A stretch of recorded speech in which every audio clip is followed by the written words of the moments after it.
नमस्कार दोस्तों, मैं नीरज कुमार जय महाकाल चैनल में आपका स्वागत है। हाँ तो दोस्तों, आज हम आपको प्रेत का रूप और उसका निवारण बताएंगे। इससे पहले कि आप हमारे चैनल को सब्सक्राइब नहीं किए हो तो चैनल को सब्सक्राइब जरूर कर ले और बेल बटन को जरूर दबा ले ताकि भक्ति से जुड़ी हर एक वीडियो आपको मिलती रहे। प्रेत का रूप और उसका निवारण। गरुड़ जी भगवान विष्णु जी से पूछते हैं कि जो मनुष्य जाने अनजाने में पाप कर्म कर बैठते हैं वह यमदूतों की यातनाओं से कैसे बच सकते हैं। प्रेतों के रूप किन कर्मों द्वारा बनते हैं। किस शुभ दान से प्रेत योनि छूट जाती है। श्री हरि कहते हैं कि आप कर्मियों को और जिनके पुत्र नहीं होता दोनों अवस्था में बचना बहुत कठिन है। मनुष्य को पुत्र प्राप्ति के लिए हरिवांसा का पाठ सता चांदी का रुद्र भगवान की पूजा करनी चाहिए।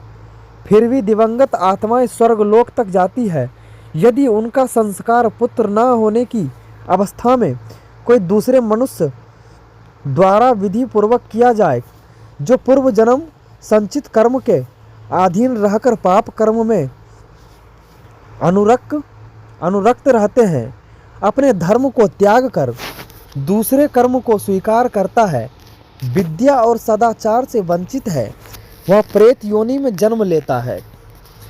जीव अपने कर्मों अनुसार दूसरे शरीर को प्राप्त करके यमलोक में नाना प्रकार के कष्ट भोगता है। यमलोक के मार्ग में 16 पूर्व पड़ते हैं। संसार में कर्म अर्थ काम और मोक्ष यह 4 मार्ग है। धर्म मार्ग पर उत्तम प्रकृति वाले प्राणी चलते हैं।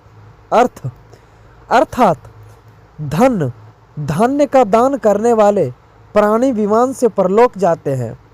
काम, जो प्राणी अभिलक्षित याचक की इच्छा को संतुष्ट करते हैं वह कंधे पर सवार हो कर प्रस्थान करते हैं। मोक्ष, जो प्राणी मोक्ष की आकांक्षा रखते हैं वह हंस युक्त विमान से परलोक को जाते हैं। राजा बाभ्रुवाहन की कथा। त्रेता युग में बाभ्रुवाहन नाम के एक बहुत पराक्रमी तेजस्वी लोकप्रिय राजा थे।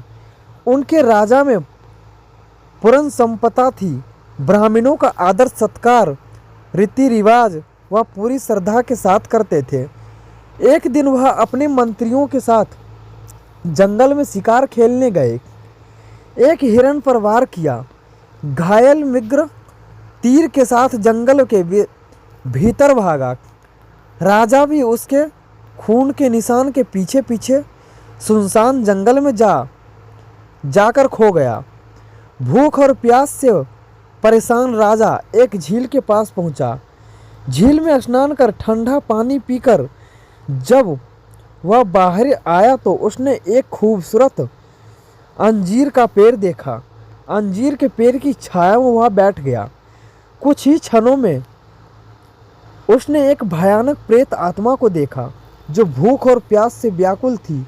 वह प्रेत आत्मा राजा के सामने आकर बोली है, राजन, आपकी कृपा से आज मुझे इस दुर्गति से छुटकारा मिला है।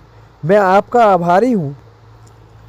राजा की उसकी दुर्गति का कारण पूछने पर प्रेत ने कहा कि वह भी एक देश का राजा था। ब्राह्मणों की सेवा दान पुण्य नियमित रूप से करता था। पूर्वजों के श्राद्ध भी समय पर निपुण होते थे, परंतु यह सब व्यर्थ हो गया क्योंकि उसके कोई संतान नहीं थी। कोई मित्र, कोई संबंधी जो मेरे मरण उपरांत मेरी अंत्येष्टि विधि पूर्वक करता है, जिसके कारण मेरी यह दुर्गति हुई। यदि मासिक श्राद्ध पूर्ण नहीं होते हैं तो 100 वर्ष श्राद्ध करने पर भी मेरी गति नहीं हो सकती। राजा ने आश्वासन दिया कि वह उसकी परम गति के लिए वह सब प्रयास करेगा जो वह करने को कहेगा। प्रेत ने यह सब विधि कही। विष्णु पूजा, 2 शुद्ध सोने के टुकड़े से जो धन छल कपट से न कमाया गया हो, श्री नारायण की मूर्ति बनवाकर पवित्र जल से धुलाकर, पीले वस्त्रों गहनों से सजाकर पवित्र स्थान पर रखकर, इनके पूर्व में श्रीधर, दक्षिण में मधुसूदन, पश्चिम में वामनदेव, उत्तर में गदाधारी, इनके बीच में पितामह और महेश्वर, इन सब की रीति अनुसार पूजा करें। एक सांड को छोड़ने का भी प्रयोजन है। एक सैया 13 ब्राह्मणों को पददान और एक सोने से बना मटका दूध और घी से भरा हुआ ब्रह्मा विष्णु महेश को पूजने के पश्चात अर्पित किया हुआ ब्राह्मण को दान में दिया जाता है। जंगल में से अपने मंत्रियों के साथ बाहर निकलकर राजा के द्वार की गई रस्मों श्राद्धों से उस प्रेत आत्मा को सद्गति प्राप्त हुई। एक अनजान व्यक्ति द्वारा पुराण की हुई श्राद्धों की रस्मों से यदि प्रेत आत्मा को गति मिल सकती है तो पुत्र द्वारा संपन्न किया जा पर कितना लाभ हो सकता है। जो भी इस पवित्र कथा को सुनता है या दूसरों को सुनाता है कभी भी प्रेत योनि में नहीं जाता। जय श्री हरि।